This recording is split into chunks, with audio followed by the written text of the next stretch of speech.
Franck Ferrand raconte sur Radio Classique.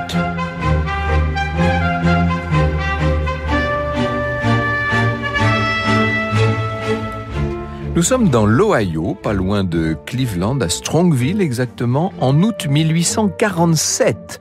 Dites-vous qu'en France, Louis-Philippe est encore sur le trône à l'époque. Un garçon de 8 ans sort d'une maison de 4 pièces. Oh, il sort en trombe, il traverse le jardin, court vers une carriole bâchée tirée par 2 superbes chevaux. Le petit John Rockefeller va accueillir son père William, qui rentre de voyage. Il est colporteur William et à chaque fois qu'il rentre, il ne manque pas de glisser une pièce d'or dans la main des garçons. Et le soir à table, il les fait rire en leur racontant toutes sortes d'histoires.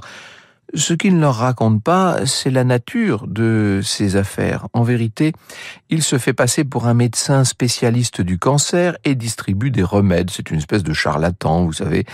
Il lui arrive aussi de revendre des chevaux volés ou des stocks de bois qu'il acquiert à bon prix, c'est le moins qu'on puisse dire. Bref, ce héros familial est en vérité un bonimenteur. Dans la région, on le surnomme Bill le Diable. Ça n'empêche pas de prodiguer à ses fils de bons conseils. Méfie-toi de la foule, mon fils. Lève-toi tôt pour faire marcher ton entreprise. Il leur dit aussi, ne fais confiance à personne, pas même à moi. Et il avoue à des voisins, je filoute mes garçons chaque fois que je le peux, je veux en faire des durs à cuire. Oui, il veut les mettre tôt, tout de suite, à l'école de la vie. Ce père, disons-le, est de moins en moins présent pour une bonne raison, c'est qu'il mène une double vie avec une autre famille qu'il entretient dans l'Ontario, et la mère de John continue en vérité à tenir seule la barre d'un ménage où elle est de moins en moins épaulée. Et alors elle, c'est le portrait absolument contraire de son diable de mari. Imaginez une femme pieuse, austère, puritaine, qui emmène constamment ses fils à l'église baptiste, où les pasteurs répètent à leurs ouailles « Gagnez de l'argent, gagnez-le honnêtement, puis donnez-le intelligemment ». De ce milieu, de cette famille, de ses parents, John Rockefeller héritera le goût du commerce, c'est certain, et le sens des économies, et une aversion pour les désordres, en même temps qu'une certaine propension à faire le bien, une certaine philanthropie, disons-le. Franck Ferrand sur Radio Classique. Imaginez cet adolescent mince, pâle, sérieux, tout à fait pieux bien sûr. Après le collège, son père va lui offrir 3 mois d'études commerciales. 3 mois, hein, c'est... Ah oui, on compte chez les Rockefeller. Il faut ensuite qu'il trouve du travail, c'est ce qu'a décidé le père. Et à 16 ans, on voit John qui démarche les plus grosses entreprises de Cleveland. Un négociant en farine, en sel et en viande perçoit son ambition, sa rigueur, lui donne sa chance à $25 par mois, et John ne compte pas ses efforts. Jamais il ne commet une erreur, il est là, parfait, impeccable. En quelques mois, il devient chef comptable à $40 par mois, sauf qu'un jour, il en réclame 55 et que les patrons refusent. Ah, il refuse. Eh bien, John démissionne en leur lançant « Mon destin à moi, c'est d'être riche ». Il n'a pas beaucoup d'amis, John Rockefeller, mais il en a un qui s'appelle Jim Clark. Et ce Jim Clark lui propose de monter ensemble une affaire de négoce agricole. Pour abonder au capital, John se tourne vers son père et Bill le Diable accepte de lui prêter $1000 à un taux d'intérêt de 10% tout de même. Comme j'avais besoin de cet argent, j'acceptais avec gratitude l'offre de mon père, commentera sobrement John. La petite entreprise assez vite devient rentable. Il faut vous dire que lui est un excellent financier. C'est ce qu'on pourrait appeler un cost killer, un chasseur de coûts, vous savez, méthodique à l'extrême. C'est l'associé Clark qui nous dit ça. Lui, de son côté, est un excellent commercial. C'est une bonne association. L'un qui fait des économies qui est extrêmement rigoureux, l'autre qui est un très bon vendeur. Il y a un événement qui va rendre cette entreprise encore plus florissante, il faut vous le dire, c'est qu'on est en 1861, que c'est la guerre de sécession, et que John Rockefeller est viscéralement opposé à l'esclavage. Il ne s'engage pas pour autant dans l'armée de l'Union. Non, il préfère signer des contrats d'approvisionnement en blé, en sel, en viande. Il va devenir fournisseur aux armées. C'est un des moyens de s'enrichir dans l'histoire, ça. En 1863, nouvelle opportunité. Un chimiste spécialisé dans le raffinage du kérosène, il s'appelle Sam Andrew, va prendre rendez-vous avec les deux hommes. À l'époque, le pétrole est utilisé pour l'éclairage, le graissage des machines, mais c'est pas encore un carburant. Andrew veut monter une raffinerie à Cleveland. Il cherche des fonds. Rockefeller et Clark tentent le pari et les voilà qui vont créer l'Excelsior Oil Works. Alors on se dit, c'est une affaire évidente. Non, à l'époque, ça n'avait rien d'évident. Sauf que c'était pile le bon moment et que les bénéfices de la raffinerie vont bientôt dépasser ceux du négoce agricole et de la fourniture aux armées. La recette, ce sont des négociations serrées à l'achat du brut, un outil de production ultra moderne, ils sont toujours à la pointe de ce qui se fait, etc. Pas de coûts superflus, ça vous avez compris que de ce point de vue, John est absolument imbattable. Et puis un produit qui est de qualité et qui se vend bien grâce aux efforts de Clark. Donc vous voyez que tout ça marche bien et dans la foulée, John Rockefeller va ouvrir une deuxième affaire. Il lui faut cette fois emprunter $100,000 et là, Clark n'est plus d'accord. C'est une folie. C'est beaucoup trop risqué. Entre les deux hommes, on ne peut pas dire que l'ambiance soit excellente. Alors Rockefeller écrit au troisième associé, le fameux chimiste, la Sam Andrew, il lui dit « Sam, nous prospérons. Nous avons un grand avenir devant nous. Mais je n'aime pas Jim Clark. C'est un homme immoral qui joue avec le pétrole. Et je ne veux pas d'un joueur dans les affaires. Suppose que je les prenne au mot la prochaine fois qu'ils menacent de partir et que je parvienne à racheter toute leur part à eux, là. Tu me suivrais ? » ?»« Je te suivrai, » répond Sam. Et voilà Rockefeller qui provoque une réunion, qui met Clark devant le fait accompli. « J'ai déjà emprunté les $100,000, dit-il, c'est fait. »« Mais tu n'as pas le droit, répond Clark. Soit tu annules, soit je reprends mes parts. »« Eh bien, reprends-les. Nous sommes donc d'accord pour dissoudre la compagnie. » John Rockefeller se dépêche de rendre publique la dissolution. Il rachète aux enchères l'ensemble de la raffinerie. « Ce jour-là fut l'un des plus importants de ma vie, dira-t-il. Il marqua le début de ma réussite. » Il a 26 ans, John Rockefeller. Le voilà seul aux commandes de sa raffinerie. Il nourrit secrètement une autre ambition qu'il ne confie évidemment qu'à sa jeune épouse, devenir l'entreprise qui raffinera tout le pétrole et fabriquera tous les barils. Oh, si on devait résumer ça à quelques mots, on dirait qu'il veut devenir le roi du pétrole. Vous écoutez Radio Classique. Alors maintenant, la guerre de sécession est finie. Les prospecteurs de pétrole peuvent s'en donner à cœur joie. On voit partout se creuser des puits de pétrole, des raffineries qui poussent comme des champignons. Toutes sortes de gens se lançaient là-dedans, racontera Rockefeller. Le boucher, le boulanger, le fabricant de bougies se mirent à raffiner le pétrole. Rockefeller produit de son côté un pétrole qui est quand même d'abord de très bonne qualité, qui est sûr, qui est régulier, qui est à moindre coût puisqu'il a intégré petit à petit le conditionnement, le transport, etc. Et il s'associe à un nouveau partenaire qui s'appelle Henry Flagler. Je cite Tristan Gaston Breton qui, l'année dernière, a fait paraître chez Talandier la saga des Rockefeller. La collaboration entre les deux hommes durera 20 années, au cours desquelles Flagler sera bien plus que le bras droit de Rockefeller, son partenaire et son confident. L'entente sera toujours parfaite, les deux hommes partageant le même bureau, habitant la même rue, fréquentant la même église et concoctant ensemble, au gré de leurs interminables conciliabules, la stratégie conquérante de l'entreprise. À vrai dire, Flagler sera le seul véritable ami de Rockefeller. Il incarne à la perfection une autre de ses maximes préférées, une amitié fondée sur les affaires vaut mieux qu'une affaire fondée sur l'amitié. C'est excellent. Le credo de Flagler, c'est de limiter les aléas de la concurrence. Évidemment qu'il y a une espèce de guerre des prix du fait que tout le monde se met maintenant à produire du pétrole. Il y a une surproduction avec des risques de faillite. Dans une chambre d'hôtel à New York, Rockefeller et Flagler réunissent discrètement leurs principaux concurrents raffineurs et leur proposent de mettre fin à l'anarchie du secteur en créant une sorte de cartel qui s'appellera la South Improvement Company.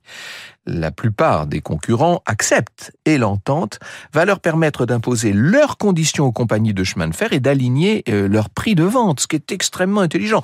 pas forcément très moral. Enfin bon, les petits raffineurs indépendants, ceux qui ont refusé la tutelle de la compagnie, vont essayer de mener la guerre. Mais vous imaginez bien que Rockefeller n'est plus de la même taille maintenant. Il assèche les stocks de la concurrence en achetant le brut au prix fort et en le revendant sur leur propre secteur à prix cassé.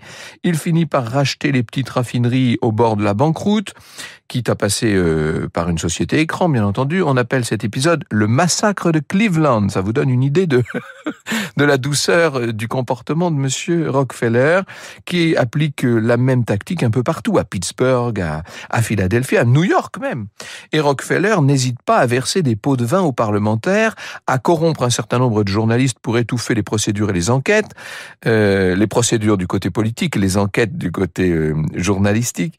En 1880, à 40 ans, on peut dire que ce monsieur possède déjà une centaine de raffineries, qu'il fait travailler 10 000 ouvriers, qu'il contrôle à lui seul 95% du raffinage américain. Mais voilà, ça y est, il est devenu le roi du pétrole. Et après cette période de développement, il va falloir maintenant consolider.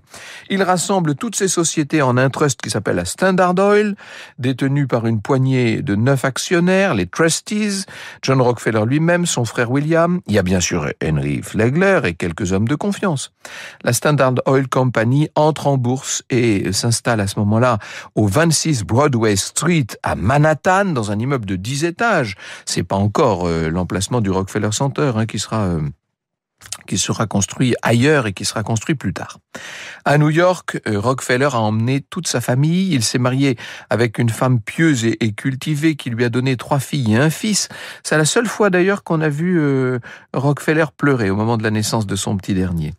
On les voit s'installer dans une maison de 4 étages sur la 53e rue, pas loin de la 5e avenue.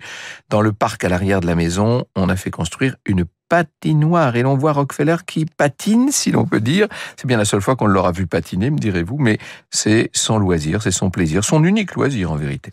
Il refuse toutes les invitations, on ne le voit jamais dans les fêtes, les soirées, les spectacles. Il dîne d'un verre de lait et d'un peu de pain. Vous voyez, il a conservé ses habitudes extrêmement austères. Et après avoir établi le monopole qui était déjà le sien sur le raffinage, il va s'attaquer à la production maintenant, avec des forages partout, des puits de pétrole. Il reste fidèle à sa stratégie d'intégration verticale, commence par acheter quelques gros producteurs. En 1889, à la faveur d'une crise du marché, il rafle tous les puits en faillite.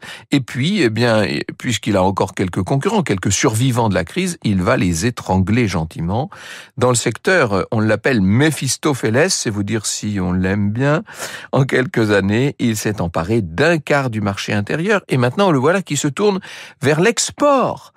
Alors, ça fait jaser tout ça. Forcément, la presse compare la Standard Oil à une pieuvre qui étend ses tentacules sur l'ensemble du pays. Les procès que les petits producteurs lui intentent vont se multiplier. Il y a aussi pas mal de concurrents lésés, bien entendu, qui font des procédures. Et chaque fois, le magnat répond froidement « Je ne me souviens pas ». Ah, vraiment? Vous me l'apprenez? Et il s'en tire toujours, jusqu'à la parution d'un grand reportage dans le magazine new-yorkais Macklers, qui est très réputé. Le reportage paraît en 1902. La journaliste Ida Minerva Treble a mené pendant des années, je dis bien pendant des années, une enquête extrêmement fouillée sur la méthode Rockefeller. Faut vous dire qu'elle a de bonnes raisons pour agir ainsi, puisqu'elle-même est la fille d'un producteur qui a été ruiné par la Standard Oil. La publication de cette enquête va faire l'effet d'une bombe et article après article, preuves et témoignages à l'appui, elle va pouvoir révéler les méthodes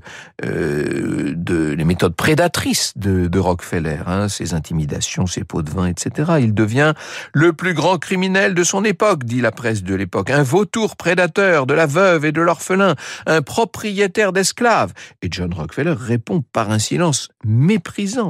En privé, il souffle, que voulez-vous? Ce monde est plein de socialistes et d'anarchistes. Un homme lit attentivement tous ces articles. Il n'est pas anarchiste, c'est le moins qu'on puisse dire. Il est assis dans le bureau de la Maison-Blanche. C'est le président républicain Theodore Roosevelt qui vient d'être élu à la présidence des États-Unis. Depuis quelques années déjà, il a fait de la lutte contre les trusts, contre les monopoles, son cheval de bataille. que ce soit dans les chemins de fer, évidemment, dans l'agroalimentaire, dans le pétrole, bien sûr. Ces combinats prétendent diriger le pays, dit-il. Les dirigeants de la Standard Oil se sont opposés à toute mesure, assurant l'honnêteté dans les affaires. C'est le plus grand criminel du pays, dit-il, en parlant de Rockefeller, vous imaginez. Avec Theodore Roosevelt, là on peut dire que Rockefeller vient de trouver un adversaire à sa mesure, début d'un incroyable bras de fer. Franck Ferrand sur Radio Classique. L'administration Roosevelt, quand je dis Roosevelt, Theodore Roosevelt, bien sûr, déclenche toutes sortes d'enquêtes fédérales, de procès monstres contre cet empire Rockefeller dont le président a fait son ennemi personnel. En mars 1911, la Cour suprême confirme le Sherman Antitrust Act. Vous savez, ce Sherman Act qui va lutter contre les trusts.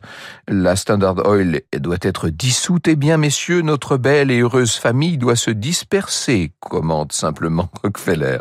L'ancienne compagnie donne naissance à 33 sociétés, dont Exxon, Chevron, Esso, bien sûr, Amoco, etc.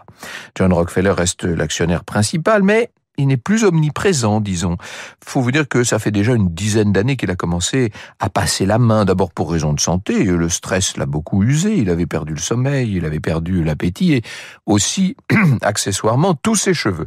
Il est à ce moment-là la première fortune du monde, en tout cas du monde occidental, fortune qu'il entend redistribuer à large échelle, nous dit Pierre Anquetin qui a préparé cette émission. Et oui, n'oubliez pas les préceptes de son église baptiste, lui-même dit « Si quelque chose peut être fait pour éradiquer les causes qui mènent à l'existence de la misère, il faut lancer une entreprise plus profonde, plus large et plus valable que la charité. » Et c'est comme ça, nous dit Pierre Anquetin, qu'il va créer cette fondation qu'il va investir dans l'université de Chicago, ce sont des fonds considérables, qu'il va créer à New York un hôpital ultramoderne, un institut de recherche médicale qui travaille sur la maladie du sommeil, la fièvre jaune, la syphilis, la méningite, etc., la pneumonie. Bon. Il va créer un conseil de l'éducation pour développer l'enseignement auprès des plus pauvres.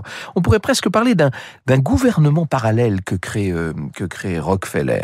Les Noirs américains, les populations rurales, etc., vont pouvoir être aidés par ce conseil de l'éducation, avec des effets qui sont considérables. Tristan Gaston Breton nous dit encore « L'opinion publique lui sait gré d'avoir joué un rôle capital et incontestable dans la naissance d'une médecine de pointe outre-Atlantique et le relèvement des États du Sud, plombés par l'illettrisme et le retard agricole.